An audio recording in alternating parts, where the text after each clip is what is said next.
Olá, meu nome é Adenilson e mais uma vez aqui estamos para meditar nas Escrituras. Hoje o texto em questão está em Apocalipse capítulo 3, do verso 12 ao 17. Estamos estudando a respeito das 7 igrejas da Ásia. O Senhor Jesus, ele pessoalmente diz para João que precisava endereçar cartas às 7 igrejas que estavam espalhadas ao redor da Ásia. E ao escrever a igreja de Pérgamo, Pérgamo era uma cidade que era muito pagã, havia muita relatividade espiritual, por assim dizer, para nós entendermos melhor. Havia um paganismo muito grande. As pessoas, elas corriam um sério risco do que é chamado do adultério espiritual. É quando o compromisso com a espiritualidade pode ser relativizada. Ou seja, hoje eu posso me simpatizar com algum tipo de crença, amanhã eu posso ser um pouco mais flexível e me simpatizar com outra realidade de crença, de espiritualidade. E assim, não vive uma vida comprometida. Uma das coisas que o Senhor mais abomina no homem é o adultério espiritual. E isso vai ser uma das chaves para essa igreja, a igreja de Pérgamo. Ele tem severas recomendações a respeito desse que é o mal que a igreja de Pérgamo está sujeito a cair. E mais uma vez, Jesus ele vem dizendo: eu conheço as tuas obras. Mas é interessante o fato que essa declaração ela vem logo em seguida acompanhada de uma outra declaração. Também conheço o lugar onde você habita, onde está o trono de Satanás. E um desafio para essa igreja. Acredito que estamos vivendo dias semelhantes a esse. A Escritura vai dizer que o mundo jaz no maligno. Quando você vai em cemitérios mais antigos e ali naquela lápide sempre está escrito: aqui jaz fulano de tal, nascido dia tal, morto dia tal. O jaz quer dizer sepultado, o jaz quer dizer enterrado. O mundo, ele está sepultado no maligno. O mundo está morto no maligno. O maligno é a lápide onde o mundo está soterrado. Essa é a vivência da igreja de Pérgamo. Ela habitava onde Satanás tinha colocado um trono. E olhar ao entorno de uma espiritualidade desafiada a todo momento, com a sua fé, com a sua crença sendo posta à prova a todo momento, era um desafio dessa igreja continuar olhando para frente, continuar olhando para Cristo. E ele diz assim, olha, você retém o meu nome e não negastes a minha fé. Negar a fé é uma característica marcante de quem se apostata, de quem retrocede, de quem abandona a fé em Cristo.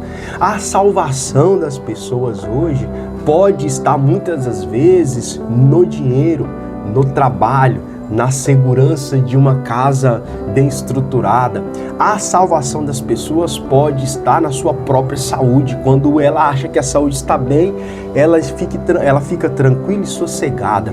Deixamos de colocar a nossa fé na confiança que há em Cristo Jesus. No versículo 14, tem algumas ressalvas à igreja de Pérgamo, mas tenho umas poucas coisas contra vocês, que segue a doutrina de Balaão, a qual ensinava Balaque a lançar tropeços diante dos filhos de Israel para que comessem coisas sacrificadas aos ídolos e prostituíssem. Lembra dessa história? Balaão, ele era um profeta que dizia profecias e as profecias se cumpriam. Era profeta que a sua jumenta via anjo. Era um profeta que tinha uma espiritualidade muito aguçada. Era um homem muito respeitado. Mas o que torna um profeta falso não é o teor da sua profecia, é a índole do seu comportamento. Eu vou colocar isso de formas mais claras para que a gente possa entender. Não é porque a pessoa fala e cumpre aquilo que ela falou, ou ela fala de algo que aconteceu e possivelmente poucas pessoas tinham conhecimento dessa realidade e um profeta vai e fala daquela realidade e nós ficamos surpresos, ficamos estupefatos, ficamos admirados. Isso não qualifica um verdadeiro profeta. O que qualifica um profeta, se ele é verdadeiro ou não, é a sua índole, é a sua conduta. Se existe um falso, é porque existe um verdadeiro. Se existe uma nota de R$100 falsa, é porque existe uma nota de R$100 verdadeira. Profeta Balaão, ele tinha essa habilidade de se vender, ele tinha a habilidade de ele mesmo se prostituir. Então, era o que ele mais sabia. Então, era o que ele mais ensinava, era o que ele tinha mais habilidade em passar, em modelar isso para as nações. E aí, o Balaque chega diante dele e fala assim, olha, eu quero acessar o povo de Israel, esse povo de Israel é muito forte. Ele falou simples e fácil, eu não posso amaldiçoar aquilo que Deus abençoou, mas ponham armadilhas. Queridos, guarde isso no seu coração, no seu espírito, na sua mente. Armadilhas. Foi o que Balaão ensinou a Balaque. Ponham armadilhas para que o povo de Deus, caindo em armadilhas, eles possam estar vulneráveis e assim eles não tenham o favor de Deus. Dessa forma, a vulnerabilidade é a primeira porta de entrada para o inimigo entrar nas nossas vidas, nas vidas daqueles que sucumbem às armadilhas. As armadilhas, se elas fossem gritantes na nossa vida, não se chamariam armadilhas. O próprio nome sugere que são coisas sutis, coisas minúsculas que passam despercebidas, mas elas estão ali com o intuito de fazer-nos cair, com o intuito de nos fazer vacilar. Por isso, então, Jesus tinha contra a igreja de Pérgamo essas poucas coisas que o Senhor tinha, e eram poucas. Repare que não são muitas coisas que era tropeço na vida da igreja de Pérgamo. Eram poucas coisas, mas o Senhor, ele começa a alertar nos pequenos detalhes da nossa vida. Ele colocava armadilhas para que o povo comesse, para que o povo dançasse, para que o povo se prostituísse com as filhas da nação inimiga. Irmãos, é o que a gente mais está suscetível nesse mundo, é comer alimentos deste mundo. É dançar conforme a música deste mundo. E aqui, forma literal, mas também da forma figurada. Dançar conforme a música é tocada. Dançar conforme a regra é editada. Dançar conforme as tendências, as trends que estão espalhadas por mundo afora aí. E com isso, são pequenas armadilhas, que tem aquilo que alguns até dizem, não tem nada a ver.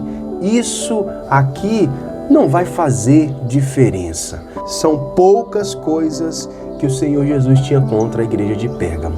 Mas se essas poucas coisas não fossem comprometer a vida dessa igreja, ele não chamaria atenção para isso. Ele no versículo 16, ele fala, arrependa-te, volte para a cruz. Mesmo sendo poucas coisas, arrependa-te. A gente não pode deixar acumular uma lista longa de pecado para então mostrar uma atitude de arrependimento. Viu uma conduta que não agrada a Deus se manifestando, corremos logo para a cruz, corremos logo para Cristo, nos arrependamos dessas pequenas coisas para que recebamos o favor de Deus. Ele fala, arrependa-te, porque de outra maneira eu logo virei contra ti. Batalharei contra eles com a espada da minha boca. Isso fala com a palavra de Deus. Se existe algo que nós temos a nosso favor para batalhar contra as armadilhas de Balaão e contra o sistema de Balaque que quer fazer o povo de Deus se prostituir e cair, é a palavra do Senhor. A palavra do Senhor, ela não precisa de aditivo, ela não precisa de, algum plus, de uma incrementação. Não existe nada mais sofisticado que alguém possa fazer para tornar a palavra de Deus valiosa, para se tornar a palavra de Deus mais receptiva. Ela é o que é. Verdade seja dita que a palavra de Deus é a espada de Cristo para a igreja, para limpar as eiras, e uma espada de dois gumes. Tanto quem está manuseando ou quem está recebendo a palavra de Deus é alvo dessa graça do Senhor que é manifestada através das Sagradas Escrituras. Quem tem ouvido, ouça o que o Espírito diz às igrejas. Ao que vencer, eu darei uma pedra branca. E também darei um maná escondido. Na pedra branca estará escrito novo nome. Apenas quem recebe saberá esse novo nome. O maná escondido, volta a dizer, é a palavra do Senhor. Por que ele é escondido? É porque ele não está, aí jogado às moscas. Não, é o maná escondido, precioso. A graça de Deus é esconder. E a graça dos homens e dos reis é procurar. Porque Deus, Ele quer a nossa busca e a nossa procura. Ele deseja isso de nós. Todos aqueles que querem a revelação das Escrituras não a recebem de mão beijada, deitado e esperando que venha. Não, é algo a ser perseguido, é um maná escondido. E receber uma pedra branca escrito um novo nome fala de escrever uma nova identidade. No mundo tão relativo, no mundo onde as coisas podem ser o que todo mundo acredita que seja, existem verdades absolutas, existe uma identidade que nós não devemos abrir mão de hipótese alguma. Nós somos um povo escolhido do Senhor. Nós somos lavados e remidos pelo sangue do Cordeiro. Mesmo que estejamos habitando onde está o trono de Satanás, nós não vamos nos moldar conforme o lugar que nós habitamos. Nós transformaremos o lugar que habitamos conforme a renovação do nosso entendimento, como está escrito em Romanos. Que essa palavra que você acessou hoje através do Espírito Santo, ela possa gerar transformações práticas em sua vida. Olha para a igreja de Pérgamo.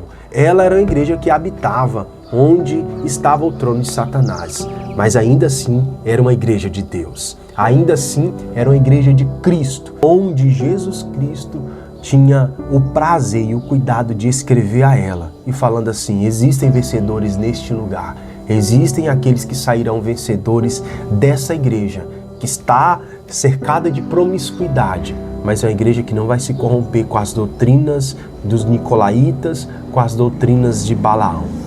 Que Deus nos abençoe a superar os desafios de uma jornada espiritual. Que o Senhor reserva coisas grandes para cada um de nós, se mantermos fiéis e perseverarmos até o fim. Amém?